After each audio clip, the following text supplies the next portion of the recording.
बहुत बहुत स्वागत है आप सभी का आपके अपने YouTube channel Shukla study point में। मैं शिवम शुक्ला आप सभी दोस्तों का हार्दिक स्वागत करता हूं। दोस्तों, बहुत ही ज़्यादा महत्वपूर्ण यह लेक्चर होने वाला है, क्योंकि इस वीडियो के अंतर्गत हम लोग बात करेंगे बीए फर्स्ट सेमेस्टर के भूगोल अर्थात ज्योग्राफी के बारे में।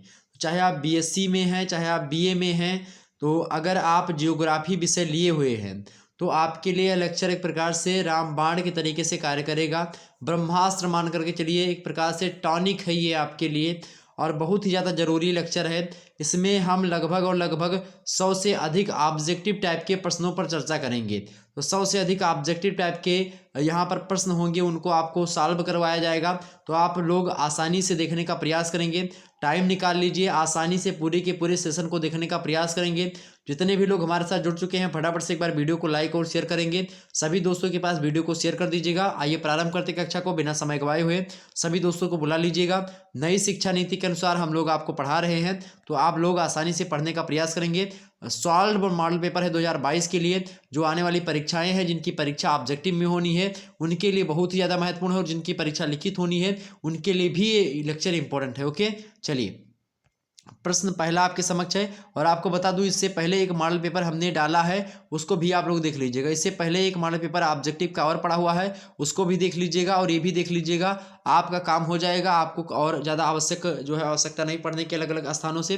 तो आपको बता दूं, सबसे पहले भूगोल शब्द का आपसे एक प्रश्न पूछा जाएगा कि भूगोल शब्द का सर्वप्रथम प्रयोग किस विद्वान ने किया था। तो सबसे पहले आपको बता दूं किसने किया था भाई, इराटोस्थेनीज महोदय ने किया था। भूगोल का पिता किसे कहा जाता है, फादर ऑफ जियोग्राफी, तो किसे कहा जाता है, हिकेटियस को फादर ऑफ जियोग्राफी कहा जाता है। व्यवस्थित भूगोल का जनक किसको कहा जाता है, इराटोस्थेनीज को कहा जाता है।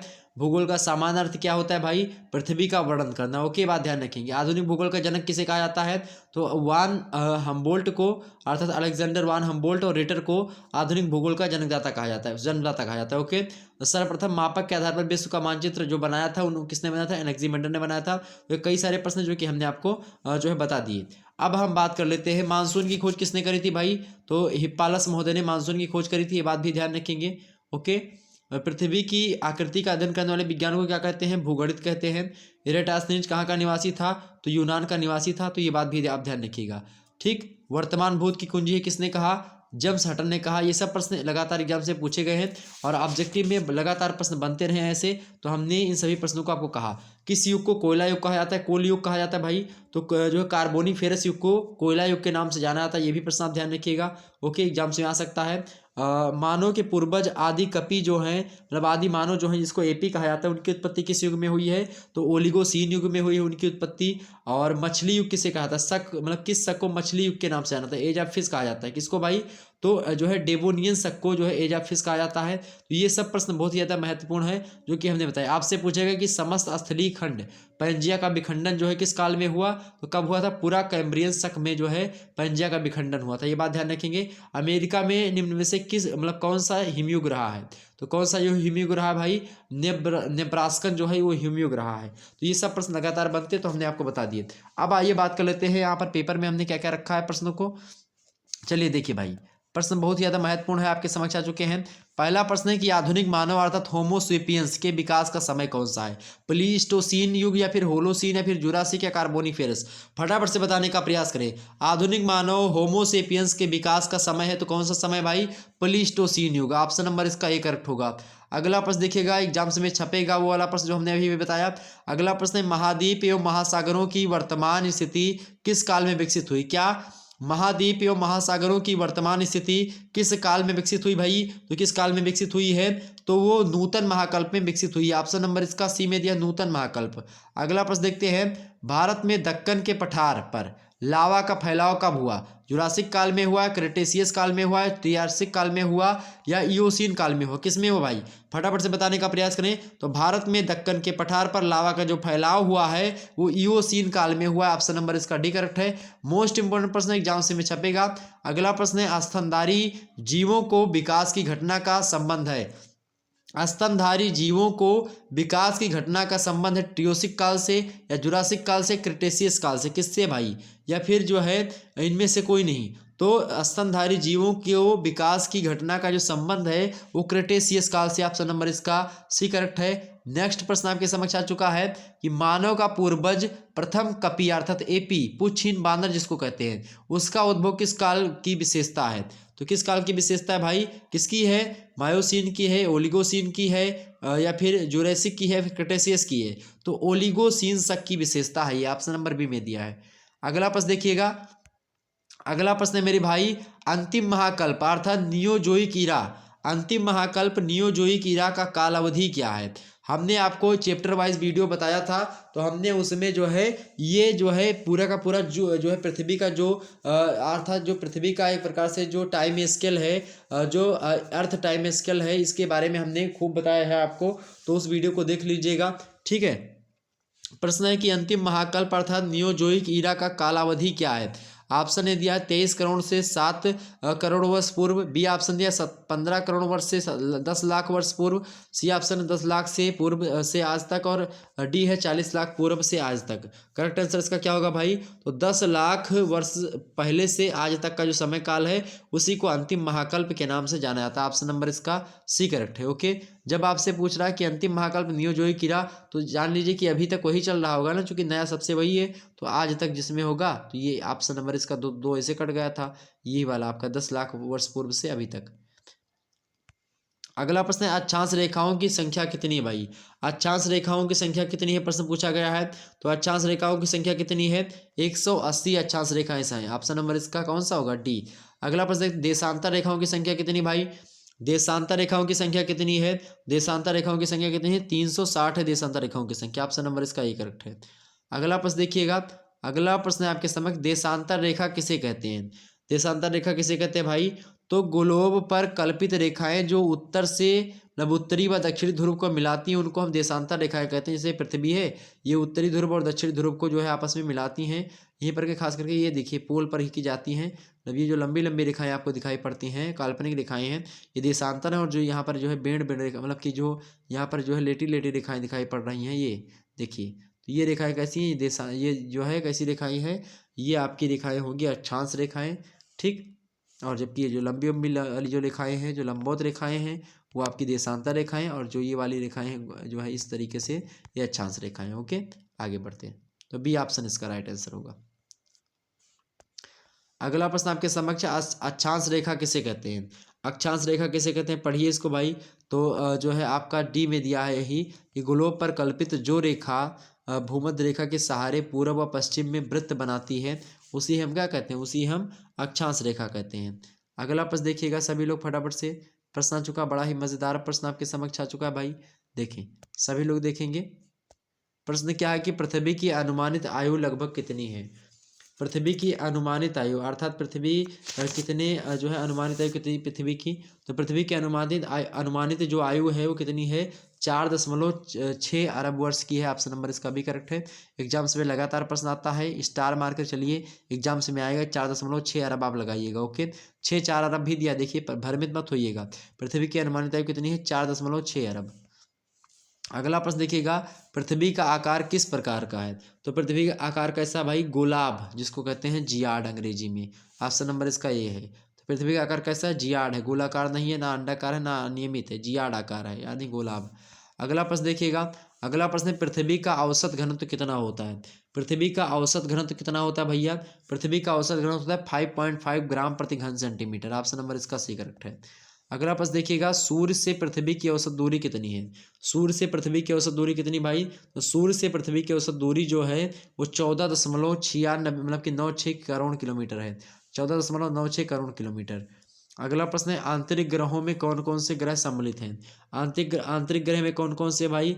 आंतरिक ग्रह में आपके बुध हो गए, शुक्र हो गए, पृथ्वी मंगल। बुध शुक्र पृथ्वी मंगल ये आपके आंतरिक ग्रह हैं, जबकि बाकी जो बचे आपके बृहस्पति हो गए, शनि हो गए, और वरुण हो गया, अरुण हो गया, ये सब कैसे है भाई? ये सब जो है बाहरी ग्रह है। ओके, अगला प्रश्न, निम्न में से कौन कौन से ग्रह पूरब से पश्चिम में परिक्रमा करते हैं?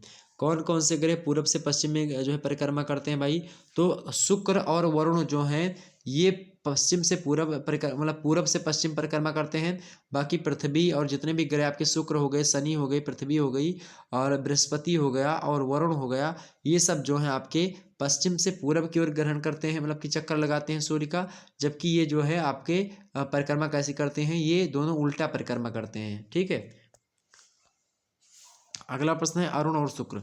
अगला प्रश्न, निम्नलिखित में से किन ग्रहों के कोई भी उपग्रह नहीं है।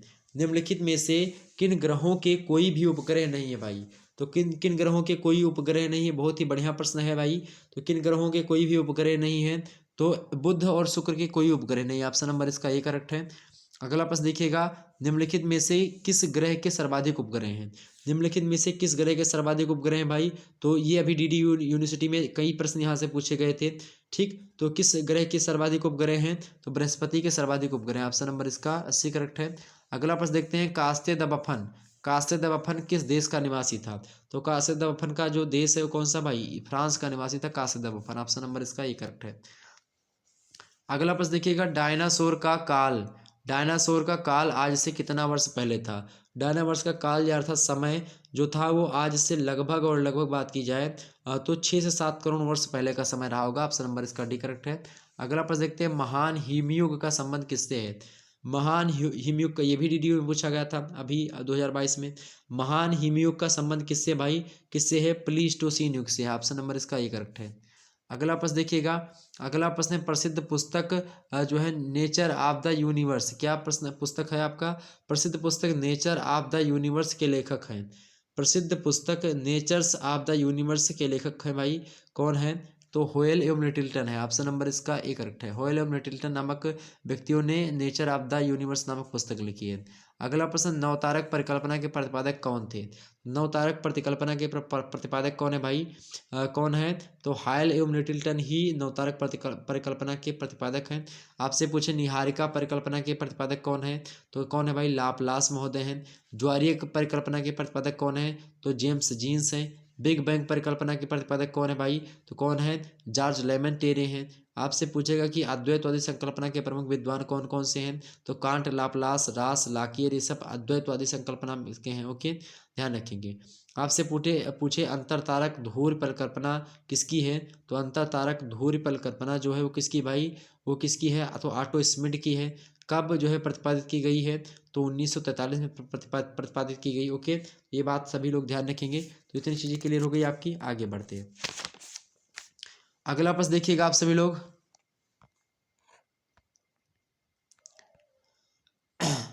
अगला प्रश्न आपके समक्ष आ चुका है, बड़ा ही फेमस प्रश्न, बड़ा ही अच्छा प्रश्न है कि पृथ्वी के अंदर 1 डिग्री ताप बढ़ जाता है। पृथ्वी के अंदर 1 डिग्री तापमान कब बढ़ता है, तो जब हम पृथ्वी के अंदर जो है प्रति 32 मीटर जब अंदर जाते हैं, तो प्रति 32 मीटर पर 1 डिग्री सेल्सियस तापमान बढ़ जाता है पृथ्वी के अंदर, प्रति 32 मीटर। ऑप्शन नंबर इसका भी करेक्ट है। अगला प्रश्न है, पृथ्वी की कौन सी परत निकिल तथा लोहे से बनी हुई है। आपको बता दें कि जो है पृथ्वी ऐसे बनाई है, ये पृथ्वी का जो है एक प्रकार से साँचा है। अब ये देखिए, जो ऊपर वाला भाग है या नीचे, सियाल इसको कहते हैं, SI, और जो है AL, तो सिलिकॉन और एल्युमिनियम यहाँ पर ऊपर पाई जाएगी। बीच वाली जो होती है इसको सीमा कहते हैं, सिलिकॉन और मैग्नीशियम यहाँ पर पाई जाती है। और जो आपका जो है ये देखिए, SI माने सिलिकॉन, M माने होता है मैग्नीशियम। ओके, उसके बाद में जो निफे होती है वो नीचे पाई जाती है। देखिए, NE से होता है आपका निकल और FE से होता है फेरस। तो पूछा क्या जा रहा है आपसे कि कौन सी परत में निकल और लोहा होता है। फेरस माने होता है लोहा, फेरस ऑक्साइड। तो निकिल और लोहा जो होता है आपका किस में पाया जाता है भाई, निफे में पाया जाता है। ओके, ऑप्शन नंबर सी में दिया, निफे। ओके,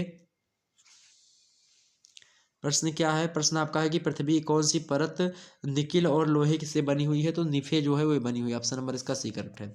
अगला प्रश्न देखिएगा, स्वेस ने पृथ्वी की आंतरिक संरचना को कितने भागों में बांटा है, तो स्वेस महोदय ने पृथ्वी की आंतरिक संरचना को जो है 3 भागों में बांटा। कितने भागों में, 3, सियाल, सीमा, निफे। ऑप्शन नंबर इसका ये करेक्ट होगा। अगला प्रश्न है, पृथ्वी के केंद्र में भूकंप की कौन सी तरंगें पहुंचती हैं, तो पृथ्वी के केंद्र में भूकंप की जो तरंग पहुंचती है कौन सी पहुंचती है, पी तरंग। ऑप्शन नंबर इसका ए करेक्ट है। अगला प्रश्न देखिए, फटाफट से वीडियो को लाइक और शेयर कर दीजिएगा। अगला प्रश्न है कि समस्त पृथ्वी में किस तत्व की मात्रा सर्वाधिक पाई जाती है। प्रश्न क्या है, समस्त पृथ्वी में किस तत्व की मात्रा सर्वाधिक मात्रा में पाई जाती है, तो लोहा जो है पूरी की पूरी पृथ्वी में सबसे ज्यादा पाया था। ऑप्शन नंबर इसका सी करेक्ट है, मतलब कि अंदर लोहा तत्व, लौह तत्व। अगला प्रश्न है पृथ्वी के क्रस्ट में सर्वाधिक मात्रा में किसकी पृथ्वी के क्रस्ट में सर्वाधिक मात्रा में किसकी होती है? तो क्रस्ट में सबसे अधिक मात्रा में क्या पाई जाती है भाई? ऑक्सीजन। क्रस्ट में सबसे ज्यादा ऑक्सीजन। ऑप्शन नंबर इसका बी करेक्ट है। अगला प्रश्न है एक जीवधारी के रूप में पृथ्वी का नाम क्या है? एक जीवधारी के रूप में पृथ्वी का नाम है, गाय नाम है, ग्रीन प्लेनेट नाम है, या हरमीज नाम है, या सीता नाम है? तो जो है एक जीवधारी के रूप में पृथ्वी का क्या नाम है? Green planet. ऑप्शन नंबर इसका सी करेक्ट है। अगला प्रश्न है किसने सबसे पहले यह कहा था कि पृथ्वी गोलाकार है? सबसे पहले किसने कहा कि पृथ्वी गोलाकार है भाई? अरस्तु महोदय ने कहा था। ऑप्शन नंबर इसका ए करेक्ट है। ये भी प्रश्न डीडी में पूछा गया। अगला प्रश्न है अपने परिकल्पना पथ में पृथ्वी लगभग किस माध्य वेग से सूर्य का चक्कर लगाती है? अपने परिक्रमा पथ में पृथ्वी लगभग किस माध्य वेग से सूर्य का चक्कर लगाती है भाई? तो 30 किलोमीटर प्रति सेकंड की दर से। ऑप्शन नंबर इसका बी करेक्ट है। अगला प्रश्न देखिएगा सभी लोग, सूर्य से पृथ्वी तक प्रकाश पहुंचने में कितना समय लगता है? सूर्य से पृथ्वी तक प्रकाश पहुंचने में कितना समय लगता है भाई? तो लगभग 500 सेकंड का समय लगता है। ऑप्शन नंबर इसका बी करेक्ट है। अगला प्रश्न देखिएगा, पृथ्वी अपने अक्ष पर कितना झुकी हुई है? पृथ्वी अपने अक्ष पर 23.5 डिग्री झुकी हुई। कितना? 23.5। 23 सही 1/2 लिखा हुआ होगा। ऑप्शन नंबर सी में वही लगा दीजिएगा। अगला प्रश्न आपके समक्ष आ चुका है।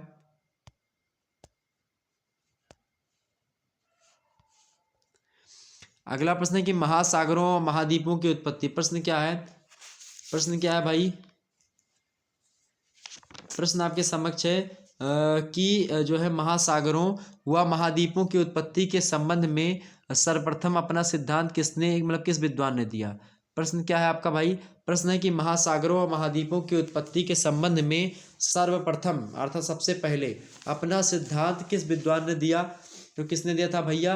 दिया था केल्विन महोदय ने। किसने दिया था? केल्विन महोदय ने। ऑप्शन नंबर इसका सी करेक्ट होगा। अगला प्रश्न है महाद्वीपीय विस्थापन से संबंधित सिद्धांतों में कौन सही है? ऑप्शन ए दिया वेगनर का महाद्वीपीय विस्थापन का सिद्धांत। ऑप्शन बी दिया होम्स का संवहन सिद्धांत। ऑप्शन सी दिया है विकल्प ए और बी दोनों सही हैं। तो बिल्कुल करेक्ट है, वेगनर का भी महाद्वीपीय विस्थापन का सिद्धांत है और होम्स का भी संवहन सिद्धांत है। ऑप्शन नंबर दोनों सही है। ऑप्शन नंबर इसका सी हो गया, ये दोनों सही है। अगला प्रश्न देखिएगा, निम्नलिखित में से किसका संबंध महाद्वीप विस्थापन से नहीं है? तो वेगनर का है भाई भी, वेगनर का विस्थापन से संबंध है, महाद्वीप विस्थापन से। टेलर का भी संबंध है और जॉली महोदय का भी संबंध है महाद्वीप विस्थापन से। बचे कौन? लेथियन ग्रीन, इनका नहीं है। ऑप्शन नंबर इसका डी करेक्ट होगा। अगला प्रश्न है महासागरों की संख्या कितनी है भाई? तो महासागरों की संख्या कुल मिलाकर कितनी है आपकी? तो कुल मिलाकर के आपकी मुख्य रूप से तो 4 ही है, लेकिन 5 लगाइएगा। ऑप्शन नंबर इसका बी करेक्ट होगा। अगला प्रश्न है मौना लोवा एक उदाहरण है। मौना लोवा किसका उदाहरण है भाई? तो मौना लोवा एक सक्रिय ज्वालामुखी का उदाहरण है। ऑप्शन नंबर इसका ए करेक्ट होगा। अगला प्रश्न है आपका, बड़े ही जल्दी जल्दी हम पढ़ाने का प्रयास करते हैं। आपको हमने बता भी दिया है गोंडवाना लैंड, अंगारा लैंड, ये सब क्या क्या है। तो गोंडवाना लैंड में कौन कौन से भूखंड आते हैं भाई? जितने भी आपके नीचे वाले आते हैं, जैसे दक्षिणी अमेरिका, इसमें दक्षिण वगैरह आएगा वही होगा आपका। ओके, जहाँ पर भी उत्तर है आप काट दीजिए उसको। तो उत्तरी यहाँ पर मिला, ये काट दीजिए, प्रश्न नहीं, ये नहीं होगा। और उत्तरी आपका कहाँ पर है भाई? उत्तरी अमेरिका, इसमें भी ये भी नहीं होगा आपका, गलत काट दीजिए। बचा कौन आपका? ये और ये बचा। यहाँ पर भी उत्तरी दिया है, ये देखिए उत्तरी अमेरिका, ये भी गलत हो गया।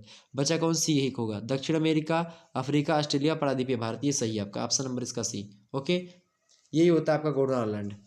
लारेशिया अर्थात जो है अंगारा लैंड कौन सा भाई? लारेशिया में कौन कौन से भूखंड शामिल थे? अब इसमें जिसमें दक्षिणी लगा होगा वो काट दीजिएगा। तो दक्षिणी देखिएगा, दक्षिणी आप जिसमें देखिएगा यहाँ पर जो है उत्तरी लगा है वो तो बिल्कुल करेक्ट है। उत्तरी अमेरिका, यूरोप, ऑस्ट्रेलिया नहीं होगा। जिसमें ऑस्ट्रेलिया काट दीजिए, ऑस्ट्रेलिया कट गया आपका। ऑस्ट्रेलिया और किसमें? इसमें ऑस्ट्रेलिया, ये भी कट गया आपका। ठीक, अफ्रीका भी जिसमें होगा वो भी कट जाएगा आपका। तो बचा कौन आपका? Number option D. Okay, Europe, उत्तरी अमेरिका और एशिया। अगला प्रश्न है प्लेट विवर्तन की सिद्धांत का आधार है। प्लेट विवर्तन की सिद्धांत का क्या आधार है भाई? तो महाद्वीपीय विस्थापन जो है यही आधार होता है प्लेट विवर्तन की सिद्धांत का। ऑप्शन नंबर इसका बी करेक्ट है। अगला प्रश्न है प्लेट शब्द का प्रयोग करने वाले विद्वान कौन है? प्लेट शब्द का सबसे पहले जो प्रयोग किया था विद्वान वो कौन है भाई? टूजो विल्सन महोदय ने इसका प्रयोग किया था। ऑप्शन नंबर इसका ए करेक्ट है। अगला प्रश्न देखिएगा, अगला प्रश्न आपके समक्ष आ चुका है, बड़ा ही फेमस प्रश्न है और बहुत अच्छा प्रश्न है। ओल्ड फेथफुल विश्व प्रसिद्ध गीजर अर्थात गर्म जल का स्रोत कहाँ पाया जाता है? ओल्ड फेथफुल विश्व प्रसिद्ध गीजर है, ये गर्म जल का स्रोत है। ओल्ड फेथफुल ये कहाँ पाया जाता है? दक्षिण अफ्रीका में, या फिर ऑस्ट्रेलिया में, या संयुक्त राज्य अमेरिका में, या फिर चीन में पाया जाता है? कहाँ पर पाया जाता है भाई? भूकंप का मापन किस यंत्र से होता है, वही बता दीजिए। भूकंप का मापन किस यंत्र से होता है, तो सिस्मोग्राफ से होता है। प्लेटों के कितने भाग होते हैं, तो प्लेट के 3 भाग होते हैं। ओके। पृथ्वी पर बड़ी प्लेटों की संख्या कितनी है, तो 6 बड़ी प्लेटें। ओके, ये बात ध्यान रखेंगे। आपसे पूछेगा कि सर्वप्रथम किस विद्वान ने सागर नितल के प्रसरण की व्याख्या करी। सागर नितल प्रसरण की व्याख्या हैरी हेस महोदय ने करी थी। ओके। प्रश्न है आपका, ओल्ड फेथफुल विश्व प्रसिद्ध गीजर अर्थात गर्म जल का स्रोत जो है कहाँ पाया जाता है, तो ये जो है संयुक्त राज्य अमेरिका में पाया जाता है। ऑप्शन नंबर इसका सी करेक्ट है। अगला प्रश्न है, भूमध्य सागर का प्रकाश स्तंभ किसे कहा जाता है, तो भूमध्य सागर का प्रकाश स्तंभ किसे कहा जाता है भाई, भूमध्य सागर का प्रकाश स्तंभ स्ट्राम्बोली ज्वालामुखी को कहा जाता है। ऑप्शन नंबर इसका ए करेक्ट है। अगला प्रश्न है, मुख के चारों ओर बेसाल्टिक लावा जमने से बनता है। मुख के चारों ओर बेसाल्टिक लावा जमने से क्या बनता है भाई, तो लावा गुंबद का निर्माण होता है। ऑप्शन नंबर इसका सी करेक्ट है। अगला प्रश्न देखते हैं, विश्व के सर्वाधिक ज्वालामुखी पाए जाते हैं। विश्व के सर्वाधिक ज्वालामुखी कहाँ पर पाए जाते हैं भाई, तो जापान द्वीप में जो है विश्व के सर्वाधिक ज्वालामुखी पाए जाते हैं। ऑप्शन नंबर इसका ए करेक्ट है। अगला प्रश्न है, विश्व का सबसे ऊंचा सक्रिय ज्वालामुखी है। विश्व का सबसे ऊंचा सक्रिय ज्वालामुखी है कौन सा भाई, कोटापैक्सी। ऑप्शन नंबर इसका डी करेक्ट है। अगला प्रश्न देखते हैं, सबसे अधिक विस्फोटक प्रकार का ज्वालामुखी उद्गार है। सबसे अधिक विस्फोटक प्रकार का ज्वालामुखी उद्गार कौन सा है भाई, प्लिनियन प्रकार का जो ज्वालामुखी होता है सबसे उद्गार होता है। ऑप्शन नंबर इसका बी करेक्ट होगा। अगला प्रश्न देखिए फटाफट से एक बार वीडियो को लाइक और शेयर कर दीजिएगा। अगला प्रश्न है, ज्वालामुखी जो लंबे समय से सुसुप्त हो तथा निकट भविष्य में उसके जागृत होने की संभावना बनी हो, ऐसे प्रकार की ज्वालामुखी क्या कहलाती है, तो इस प्रकार की ज्वालामुखी को हम प्रसुप्त ज्वालामुखी के नाम से जानते हैं। ऑप्शन नंबर इसका सी करेक्ट है। अगला प्रश्न देखिएगा, उपोष्ण गीजर, उपोष्ण मतलब कि उस हाँ उशोस्त उस उष्णोत्स गीजर किसे कहा जाता है, तो उष्णोत्स यहाँ पर जो लिखा है इसको पढ़िएगा। उस गीजर किसे कहा जाता है, भ्रंश रेखा स्रोत को या खनिज स्रोत को या जल गर्म जल के स्रोत को या आर्टेशियन कूप या उत्सुक्त कूप को, तो उष्णोत्स गीजर किसे कहा जाता है भाई, तो किसे कहा जाता है, ये गर्म जल के स्रोत को कहा जाता है। ऑप्शन नंबर इसका डी करेक्ट है। गीजर जहाँ पर भाई गीजर माने होता है गर्म जल का स्रोत, तो आपको पता ही होगा। अगला प्रश्न, 10,000 धुआंरे की घाटी, बहुत ही फेमस प्रश्न है, लगातार एग्जाम से प्रश्न बनता है। 10,000 धुआंरे की घाटी, 10,000 धुआंरे की घाटी स्थित है कहाँ पर स्थित है भाई, अलास्का में स्थित है। अलास्का में स्थित है। ऑप्शन नंबर इसका डी करेक्ट है। अगला प्रश्न है, निम्नलिखित में से कौन पर्वत की विशेषता नहीं है। निम्नलिखित में से कौन पर्वत की विशेषता नहीं भाई, तो जो है स्थल का भूभाग 600 मीटर से उससे अधिक ऊंचा हो, बिल्कुल ये होता है पर्वत का। शीघ्र चोटी नुमा हो, बिल्कुल। शीर्ष मेज की तरह हो, ये तो पठार का होता है, गलत हो गया यहीं पर। पृष्ठ ढील जो है ढाल युक्त हो, ये ठीक है। ऑप्शन नंबर सी यही गलत होगा। ऑप्शन नंबर सी करेक्ट होगा। ओके। अगला प्रश्न देखते हैं, पृथ्वी के कितने प्रतिशत भूभाग पर पर्वतों का विस्तार है। पृथ्वी की कितने परसेंट भाग पर पर्वतों का विस्तार है भाई, तो लगभग 27% भागों पर पृथ्वी के पर्वत और पठार हैं। ओके, ऑप्शन नंबर इसका बी करेक्ट है। अगला प्रश्न देखते हैं, अगला प्रश्न आपके समक्ष आ चुका है।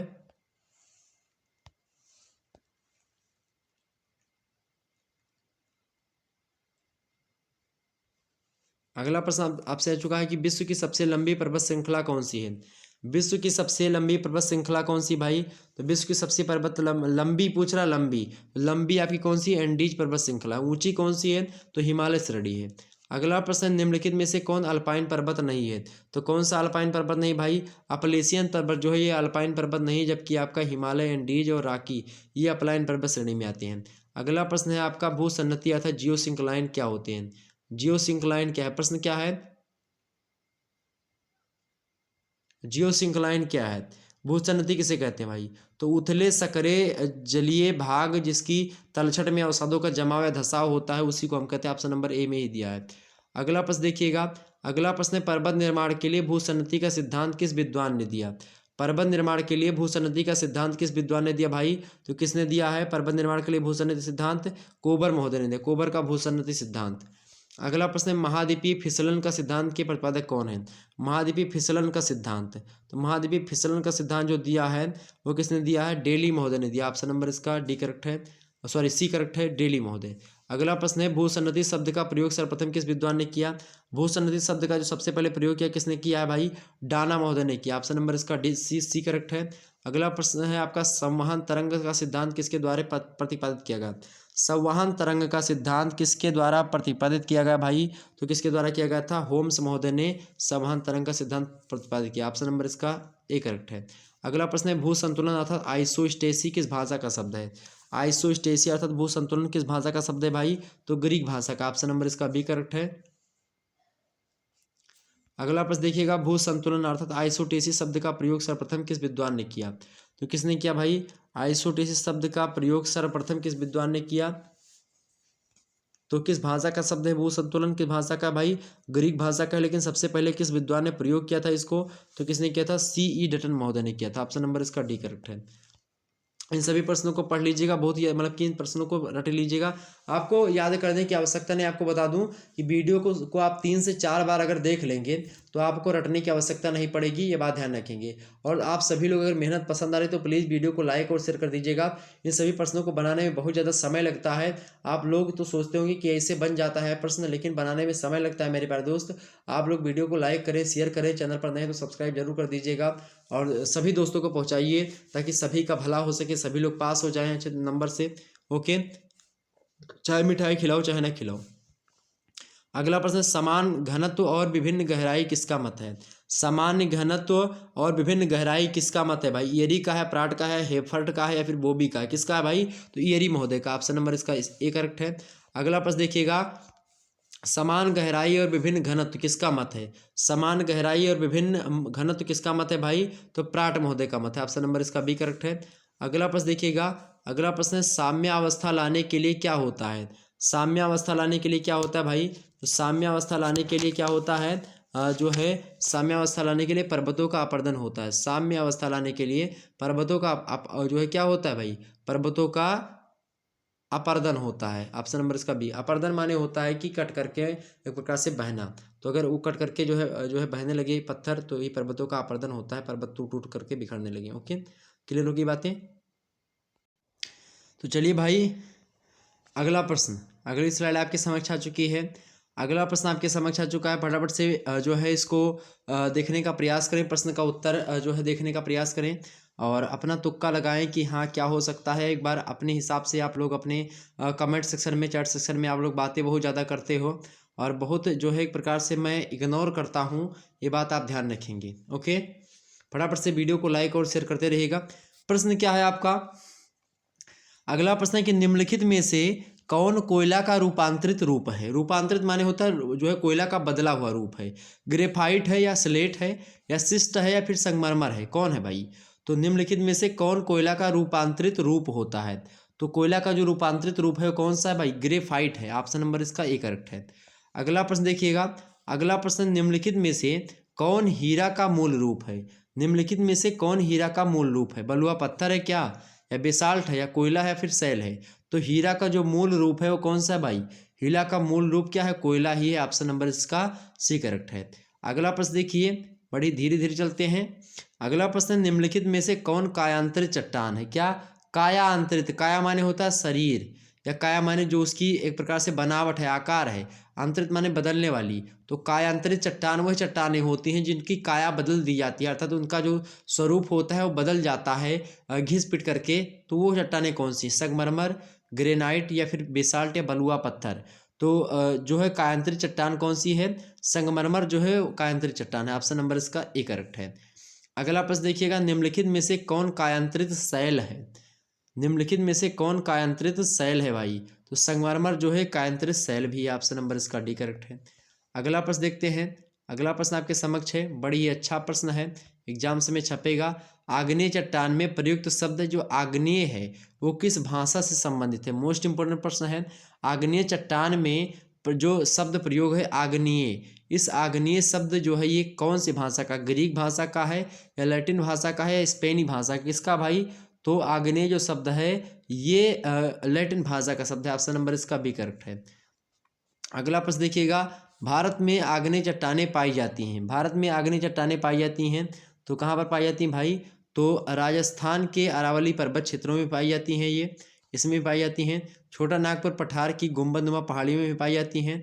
राजमहल की पहाड़ियों में और रांची के पठार में भी पाई जाती हैं आग्नेय चट्टानें। तो उपर्युक्त सभी में पाई जाती हैं। ऑप्शन नंबर इसका डी करेक्ट होगा। अगला प्रश्न देखिएगा आप सभी लोग फटाफट से, अगला प्रश्न है कायांतरित चट्टान की उत्पत्ति में किन कारकों का योगदान होता है। तो निम्नलिखित मतलब कायांतरित चट्टान की उत्पत्ति में किन कारकों का योगदान होता है भाई। तो ऑप्शन ए है ज्वालामुखी उद्भेद से निसृत लावा, मतलब निकलने वाले जो लावा होते हैं अपने मार्ग में पड़ने वाली चट्टान का ताप व दाब के कारण रूप परिवर्तित करता है, ये बिल्कुल सही है। बी है पर्वत निर्माणकारी प्रक्रिया, ये भी सही है। विवर्तनिक बलों के प्रभाव से अत्यधिक दबाव के कारण जो है कायांतरित चट्टान की उत्पत्ति होती है। ओके, ऑप्शन नंबर इसका क्या होगा डी, उपरोक्त सभी कारक। अगला प्रश्न है बनावट की प्रक्रिया के आधार पर चट्टानें कितने प्रकार की होती हैं। तो बनावट की प्रक्रिया के आधार पर चट्टानें जो होती हैं वो मुख्य रूप से 3 प्रकार की होती है। ऑप्शन नंबर इसका बी करेक्ट है। अगला प्रश्न है पटल विरूपणी संचालन में किसे सम्मिलित नहीं किया गया है। पटल विरूपणी संचालन में किसे सम्मिलित नहीं किया गया भाई। तो भूकंप को सम्मिलित नहीं किया गया है, जबकि दरार, भ्रंशन और वलन ये पटल विरूपणी संचलन में जो है रखे गए हैं, दरार, भ्रंशन और वलन। अगला प्रश्न देखिएगा कि जब वलन की, प्रश्न क्या है, जब वलन की दोनों भुजाओं का झुकाव, जब वलन की दोनों भुजाओं का झुकाव एक दूसरे के समानांतर तथा क्षैतिज रूप में होता है तो इस प्रकार के वलन को हम लोग कैसा वलन कहते हैं, प्रतिवलन कहते हैं या सम्मित वलन कहते हैं या फिर ग्रीवाखंड कहते हैं, परिवर्तित वलन मतलब परिवलित वलन कहते हैं। क्या कहते हैं भाई, जब वलन की दोनों भुजाओं का झुकाव एक दूसरे के समानांतर तथा क्षैतिज रूप में होता है तो इस प्रकार के वलन को हम समन्वित वलन कहते हैं। क्या, समन्वित वलन। ऑप्शन नंबर इसका बी करेक्ट है। अगला प्रश्न देखते हैं भाई। अगला प्रश्न बड़ा ही फेमस प्रश्न है, विश्व की सबसे बड़ी भ्रंश घाटी कौन सी भाई। तो विश्व की सबसे बड़ी भ्रंश घाटी है आपकी अफ्रीका की महान भ्रंश घाटी। ओके, ध्यान रखेंगे।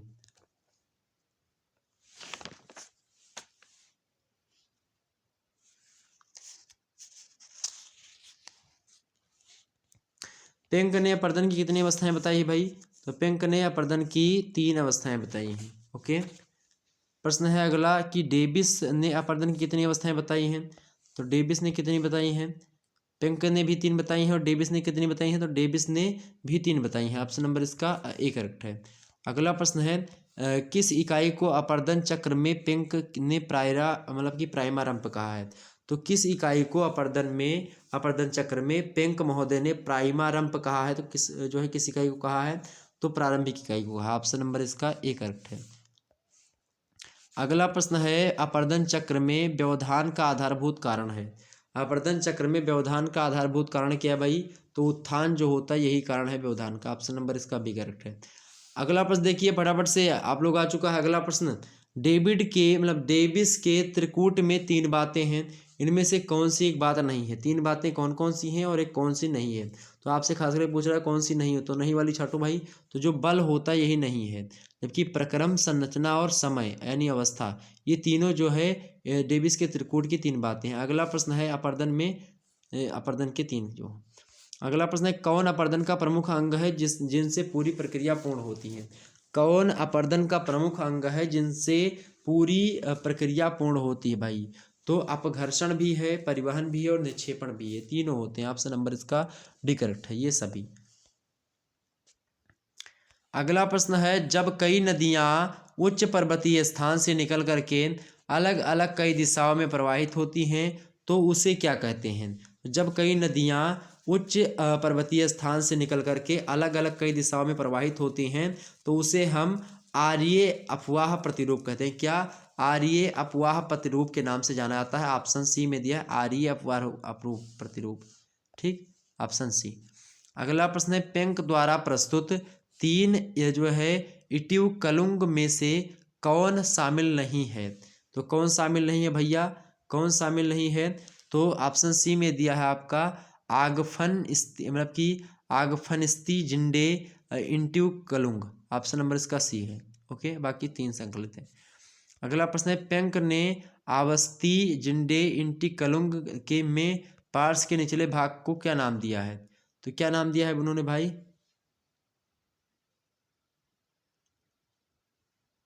आवस्ती जिंदे में क्या दिया है भाई नाम उसको। आवस्ती जिंडे जो है इंटिवंक मतलब इंटिवकलुंग में पार्श्व के निचले भाग को क्या नाम दिया है। ए ऑप्शन दिया है हाल्ड्रेन हैंग, बी दिया है वास चुन जेन और सी दिया है इसेलबर्ग और डी दिया इनमें से कोई नहीं। करेक्ट आंसर क्या होगा? हाल्ड्रेन हैंग, ऑप्शन नंबर ए। अगला प्रश्न देखिएगा सभी लोग फटाफट से। पेंक ने अंतिम अवस्था में डेविस के बताए गए संप्राय मैदान अर्थात पेनी प्लान के स्थान पर क्या शब्द का प्रयोग किया है? तो जो पेंक ने अंतिम अवस्था में डेविस के बताए गए संप्राय, जो उन्होंने डेविस ने संप्राय मैदान बताया है, और पेंक ने क्या बताया भाई? तो पेंक ने ईडम पर क्या बताया है? ईड्रम्प, ऑप्शन नंबर इसका सी करेक्ट होगा। अगला प्रश्न है, पेंक ने अपने आकारिकी तंत्र में अवस्था के स्थान पर किस शब्द का प्रयोग किया है? तो पेंक ने आकारिकी तंत्र में मतलब आकारिकी तंत्र की जो है आकारिकी तंत्र में अवस्था के स्थान पर जो शब्द का प्रयोग किया है वो शब्द है मतलब इंट्यूकलुंग। कौन सा शब्द है? इंट्यूकलुंग, ऑप्शन बी है। अगला प्रश्न है, डेविस के भौगोलिक चक्र में संप्राय मैदानों में कठोर शैल खड़ी रह जाती है, उस आकृति को कहा जाता है। तो उस आकृति को क्या कहा जाता है भाई? उसको जो है मोड़नाक के नाम से जाना था। किसको क्या कहा जाता है? उसको मोड़नाक के नाम से जाना जाता है, मोड़नाक। अगला प्रश्न देखते हैं, प्रतियक्त, बहुत ही महत्वपूर्ण प्रश्न है, एग्जाम्स में आ चुका है, 2-3 बार पूछा गया है, अब की बार भी आ सकता है। प्रश्न है कि प्रतियक्त डेल्टा का सबसे अच्छा उदाहरण कौन सा है? तो प्रतियक्त डेल्टा का सबसे अच्छा उदाहरण कौन सा भाई? प्रतियक्त डेल्टा का सबसे अच्छा उदाहरण जो है वो कौन सा है? तो हांगो नदी का है, ऑप्शन नंबर इसका सी करेक्ट है। अगला प्रश्न देखिएगा, नदी की युवावस्था में बनने वाली स्थलाकृति है। नदी की, प्रश्न क्या है? नदी की युवावस्था में बनने वाली स्थलाकृति कौन सी होती है? नदी की युवावस्था में बनने वाला जो स्थलाकृति है वो कौन सी है? गार्ज होता है, ऑप्शन नंबर इसका सी करेक्ट है। अगला प्रश्न है, विश्व में सबसे जो है बड़ी ग्रांड कैनियन कौन सी है? और जब नदी की वृद्धावस्था होती है तब जो बनता है वो क्या बनता है भाई? डेल्टा बनते हैं। ओके, विश्व में सबसे बड़ी ग्रांड कैनियन कौन सी है भाई? तो कोलोराडो नदी है, ऑप्शन नंबर इसका बी करेक्ट है। अगला प्रश्न है, ज्वार नदमुखी डेल्टा का उदाहरण है। ज्वार नदमुखी डेल्टा का कौन सा उदाहरण है भाई? गोदावरी नदी, ऑप्शन नंबर इसका डी करेक्ट है। अगला प्रश्न है आपके समक्ष आ चुका है, निम्नलिखित प्रदेशों में से किसमें बरखान का निर्माण होता है? निम्नलिखित प्रदेशों में किसमें बरखान का निर्माण होता है भाई? तो बरखान का निर्माण किसमें होता है? शुष्क प्रदेशों में होता है, ऑप्शन नंबर इसका बी करेक्ट है। अगला प्रश्न है, छत्रक की रचना किसके द्वारा होती है? छत्रक की रचना किसके द्वारा होती है? तो पवनों के द्वारा, हवा के द्वारा होती है छत्रक की रचना, बालू उड़ करके जो है इसका निर्माण होता है। अगला प्रश्न है, बालू का स्तूप किसके द्वारा बनता है? तो बालू का स्तूप भी किसके द्वारा? पवन के अपर्दन के द्वारा बनता है, ऑप्शन नंबर इसका भी करेक्ट है। अगला प्रश्न है, फियोर्ड कहाँ नहीं पाए जाते हैं? फियोर्ड कहाँ नहीं पाए जाते भाई? तो चिली में फियोर्ड नहीं पाए जाते, ऑप्शन नंबर इसका भी करेक्ट है। बाकी नार्वे, लीबिया, लेब्राडोर इन सभी पाए जाते हैं। अगला प्रश्न है, निम्नलिखित में से कौन सी वायु की निक्षेपणात्मक स्थलाकृति है? वायु की निक्षेपणात्मक स्थलाकृति कौन सी है भाई? कौन सी है निक्षेपणात्मक स्थलाकृति? निक्षेपण माने होता है वायु के द्वारा छोड़ी गई जो मलबे होते हैं उसके द्वारा कौन सी स्थलाकृति बनती है इनमें से? डेल्टा नदी के द्वारा बनती भाई, डेल्टा तो नदी के द्वारा बनती है, क्लियर हो गया ये। और आपका जो है इंसेलबर्ग और मेसशिला ये सब भी उसी से बनते हैं। आपका बरखान जो है ये किससे बनता है? वायु की इससे बनता है, ऑप्शन इसका कौन सा करेक्ट हो जाएगा? आपका डी वाला, बरखान। अगला प्रश्न है आपका, यारडंग का संबंध निम्नलिखित में अपर्दन के किस अभिकर्ता से है? प्रश्न क्या है? यारडांग का संबंध निम्नलिखित में अपर्दन के किस अभिकर्ता से होता है भाई? तो किस अभिकर्ता से होता है? किस अभिकर्ता से? पवन के द्वारा, ऑप्शन नंबर इसका सी करेक्ट है। अगला प्रश्न आपके समक्ष आ चुका है, अवक्षेप मैदान अर्थात आउटवाश प्लेन का संबंध निम्नलिखित में से किस अपर्दन से संबंधित है? तो किससे है? हिमानियों से, ऑप्शन नंबर इसका बी करेक्ट है। अगला प्रश्न है, इंसेलबर्ग का संबंध निम्नलिखित में से किस अपर्दनों में से है? तो इंसेलबर्ग का जो संबंध है किससे है? पवनों के द्वारा इंसेलबर्ग का भी निर्माण होता है, ऑप्शन नंबर इसका सी करेक्ट है। अगला प्रश्न आपके समक्ष है, मानसूनी जलवायु में, प्रश्न क्या है? प्रश्न, बरखान के सींग किस दिशा में निकलते हैं भाई? बरखान के सींग किस दिशा में निकलते हैं? पवनों के जो है पवनोन्मुखी निकलते हैं। ओके, विश्व का सबसे बड़ा मरुस्थल कौन सा है भाई? अफ्रीका का मरुस्थल है। ओके, ये सब बातें ध्यान रखिएगा।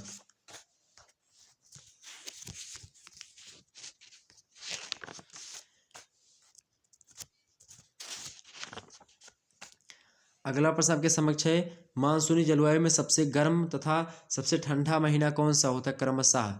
तो जो है, जो जून जो होता है सबसे गर्म ग्रह होता है और जनवरी जो होता है सबसे ठंडा महीना होता है मानसूनी जलवायु में, ऑप्शन नंबर इसका ये करेक्ट होगा। अगला प्रश्न है आपके समक्ष, निम्नलिखित में से किस देश में मानसूनी जलवायु नहीं पाई जाती? निम्नलिखित में से किस देश में मानसूनी जलवायु नहीं पाई जाती भाई? तो पुर्तगाल में मानसूनी जलवायु नहीं पाई जाती। ऑप्शन नंबर इसका सी करेक्ट है। अगला प्रश्न है, मानसून शब्द किस भाषा के मौसम शब्द से बना है? मानसून शब्द जो है वो जो है अरबी भाषा के मौसम शब्द से बना। ऑप्शन नंबर इसका डी करेक्ट है। अगला प्रश्न है, किस प्रकार की जलवायु में वर्षा प्रतिदिन सायं 4 बजे होती है? किस प्रकार की जलवायु में वर्षा प्रतिदिन सायं 4 बजे होती भाई? तो विषुवत रेखीय या भूमध्य रेखीय जलवायु में। ऑप्शन नंबर इसका सी करेक्ट है। अगला प्रश्न है, सर्वाधिक वार्षिक तापांतर किस प्रकार की जलवायु की विशेषता है? सर्वाधिक वार्षिक तापांतर किस प्रकार की जलवायु की विशेषता है भाई? तो मरुस्थलीय जलवायु की विशेषता। ऑप्शन नंबर इसका बी करेक्ट है। अगला प्रश्न है, मरुस्थलीय जलवायु की वनस्पति में पत्तियां कांटेदार हो जाती हैं, जिसका कारण क्या है? तो मरुस्थलीय जलवायु की मरुस्थलीय जलवायु की वनस्पतियों में पत्तियां जो होती हैं कांटेदार हो जाती हैं, इसका क्या कारण है? तो इसका कारण है मेरे प्यारे दोस्तों, वाष्पीकरण का कम हो जाना, जंगली पशुओं के चरने से बचने के लिए, पानी की कमी से प्रेरित, सभी है। ऑप्शन नंबर इसका डी, ये सभी। अगला प्रश्न है, कांगो नदी में किस प्रकार की जलवायु पाई जाती है? तो कांगो नदी में किस प्रकार की जलवायु पाई जाती है भाई? कांगो नदी में भूमध्य रेखीय जलवायु पाई जाती है। ऑप्शन नंबर इसका सी करेक्ट है। अगला प्रश्न है, BW जलवायु प्रतिनिधित्व करती है। BW जलवायु किस चीज़ का प्रतिनिधित्व करती है? शुष्क जलवायु का प्रतिनिधित्व करती है। ऑप्शन नंबर इसका सी करेक्ट है। अगला प्रश्न दिया है, कोपेन की CS जलवायु क्या है?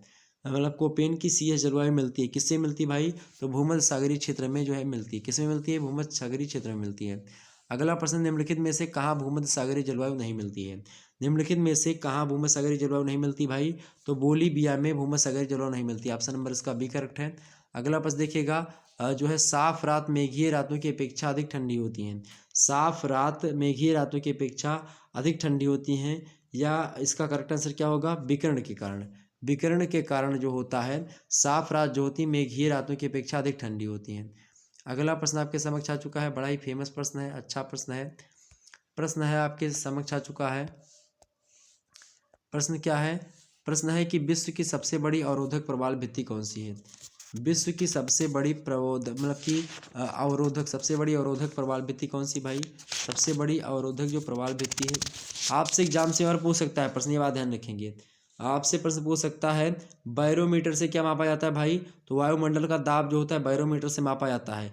आपसे एग्जाम से प्रश्न पूछे कि अश्व अक्षांश का विस्तार कहाँ पर मिलता है? तो अक्षांश का विस्तार जो मिलता है उपोष्ण उच्च वायुदाब पेटी में जो है अक्षो अक्षांश मिलता है। ओके, ध्यान रखेंगे। आपसे पूछेगा कि संपूर्ण वर्ष एक ही दिशा में चलने वाली पवन को क्या कहते हैं? तो उसको ग्रहीय पवन कहते हैं। आपसे पूछेगा कि जो पवनें प्रत्येक 6 माह में अपनी दिशा बदलती हैं उन्हें क्या कहते हैं? तो उनको मानसूनी पवनें कहते हैं। आपसे पूछेगा गरजता चालीसा तथा भयंकर पचासा किन पवनों के नाम है? किसके नाम है? पछुआ पवनों को गरजता चालीसा भयंकर पचासा कहा जाता है। जो है 40 डिग्री अक्षांशों के आसपास बहती हवाएं, उनको गरजता चालीसा। जो है प्रकार से जो है क्या कहा बहती 50 डिग्री के आसपास, उसको भयंकर पचासा। जो 60 के आसपास बहती है उनको चीखता साठा कहा जाता है। तो ये सब किससे संबंधित हैं? किससे संबंधित है भाई? तो ये सब पछुआ पवनों से संबंधित है। ओके, खमसिन स्थानीय हवा है, और यह कहाँ पर चलती है? खमसिन नामक स्थानीय हवा मिस्र में चलती है। ओके, बात ध्यान रखेंगे। आगे बढ़ा जाए, सारी बातें समझ में आ रही हैं आपके? चलिए, अगला प्रश्न है, विश्व की सबसे बड़ी अवरोधक प्रवाल भित्ति कौन सी भाई? कौन सी है? ऑस्ट्रेलिया के पूर्वी तट पर स्थित है ऑस्ट्रेलिया की प्रवाल भित्ति। ऑप्शन नंबर इसका बी करेक्ट है। अगला प्रश्न है, प्रवाल भित्ति के लिए आदर्श तापमान कितना होना चाहिए? तो प्रवाल भित्ति के लिए आदर्श तापमान कितना होना चाहिए भाई? 21 डिग्री सेल्सियस। ऑप्शन नंबर इसका सी करेक्ट है, 21 डिग्री सेल्सियस होना चाहिए। ओके, कितने डिग्री? 21 degree Celsius. आगे बढ़ते हैं, ज्वारीय तरंगों के द्वारा विद्युत उत्पादन करने वाला देश है। ज्वारीय तरंगों के द्वारा विद्युत उत्पादन करने वाला देश कौन सा है भाई? संयुक्त राज्य अमेरिका। ऑप्शन नंबर इसका बी करेक्ट है। अगला प्रश्न देखते हैं, पृथ्वी पर जल और स्थल का प्रतिशत क्रमशः कितना है? पृथ्वी पर जल और स्थल का परसेंटेज कितना है भाई? तो 71% यहाँ पर जल है पृथ्वी पर, और 29% जो है स्थल है। अगला प्रश्न, सामान्यतः महासागरीय तली को कितने भागों में बांटा गया है? सामान्य रूप से महासागरीय तली को लगभग 4 भागों में बांटा गया। ऑप्शन नंबर लगभग क्या बोल सकते हैं? 4 भागों में बांटा गया। ऑप्शन नंबर इसका ए करेक्ट है।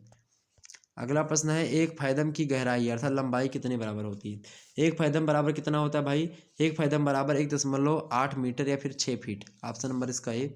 अगला प्रश्न देखिए, महासागरीय महाद्वीपीय मगन तट का ढाल होता है। महासागरीय मगन तट का ढाल होता है तो 1 डिग्री और 2 डिग्री अक्षांशों के बीच में होता है। ऑप्शन नंबर इसका ए करेक्ट है। 1 डिग्री से अक्षांश बोल देना, महाद्वीपीय मगध तट का ढाल होता है 1 डिग्री से 2 डिग्री के बीच में ढाल होता है, अक्षांशों के मध्य नहीं, वो गलत बोल दे। अगला प्रश्न है महाद्वीपीय मगध तटों का निर्माण होता है। महाद्वीपीय मगध तटों का निर्माण कैसे होता है भाई? तो नदियों के द्वारा निक्षेपित जो पदार्थ होते हैं उन्हीं के द्वारा। ऑप्शन नंबर इसका सी करेक्ट है। अगला प्रश्न है अभी तक ज्ञात सभी गर्तों अर्थात डीप्स में सर्वाधिक गर्त किस महासागर में है? सर्वाधिक जो गहरा गर्त है किस महासागर में है वो? तो प्रशांत महासागर में। ऑप्शन नंबर इसका इस ए करेक्ट है। अगला प्रश्न है महासागरीय जल के क्षैतिज या जो है अक्षांशीय वितरण को प्रभावित करने वाले कारक हैं। महासागरीय जल के क्षैतिज या अक्षांशीय वितरण को प्रभावित करने वाले कारक कौन है भाई? तो अक्षांश भी होते हैं, जल तथा स्थल के वितरण में असमानता भी होती है, प्रचलित पवन तथा ऋतु परिवर्तन भी होता है। तो ऑप्शन नंबर इसका क्या होगा? डी उपरोक्त सभी। अगला प्रश्न है महासागरीय लवणता को नियंत्रित करने वाले प्रमुख कारक हैं। महासागरीय लवणता को नियंत्रित करने वाले प्रमुख कारक कौन है भाई? तो वाष्पीकरण और वर्षा भी है, प्रचलित पवनें भी हैं, नदियाँ और सागरीय धाराएं भी। ऑप्शन नंबर इसका क्या होगा? डी होगा। अगला प्रश्न है समान लवणता को मिलाने वाली गोलों पर काल्पनिक रेखा को क्या कहते हैं? समान लवणता को मिलाने वाली गोलों पर काल्पनिक रेखा को हम क्या कहते हैं? आइसोहेलाइन कहते हैं। ऑप्शन नंबर इसका का क्या होगा? ए वाला करेक्ट होगा।